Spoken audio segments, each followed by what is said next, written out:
ya di usia 4 bulan kan Allah tiupkan ruh. Iya. Nah itulah yang dikatakan jiwa manusia. Mhm. Nah jiwa manusia ini di dalam Al-Quran tuh digambarkan ada 3 jenis. Yang paling rendah adalah jiwa yang selalu menyuruh pada kejahatan.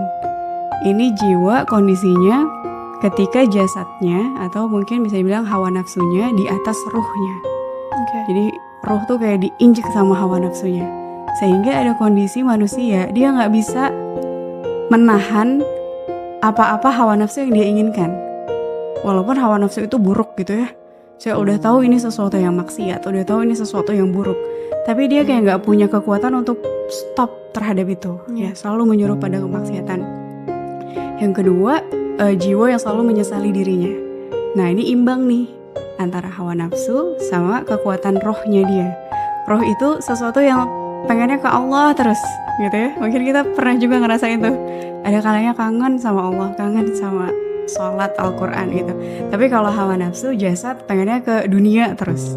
Nah jiwa yang dia selalu menyesali dirinya, dia tarik menarik, dia seimbang.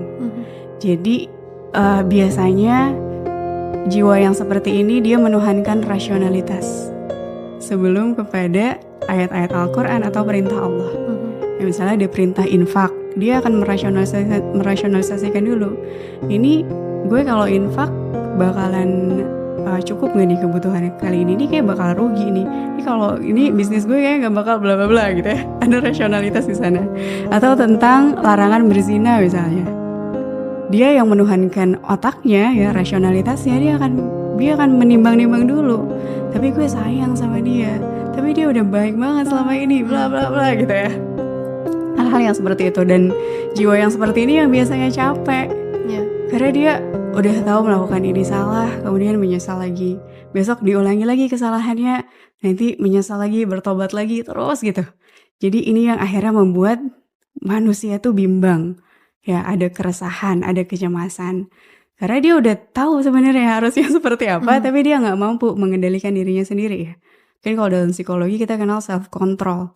Nah itu kemampuan tadi dia neken hawa nafsu itu sangat-sangat dibutuhkan. Nah yang paling tinggi yang berusaha kita kejar nih sama-sama adalah jiwa yang tenang. Nafsul mutmainnah. Jiwa yang tenang ini ruhnya, kekuatan ruhnya udah di atas hawa nafsunya. Jadi bisa dia injek tuh hawa nafsunya. Dia mungkin ngerasa capek, tapi dia tahu ini jam 3 pagi, waktunya Allah turun ke langit ke dunia. Dia akan sholat. Gitu. Dia tahu mungkin dia lagi malas banget baca Quran ya, hawa nafsunya misalnya lagi pengen banget scrolling, tapi dia tahu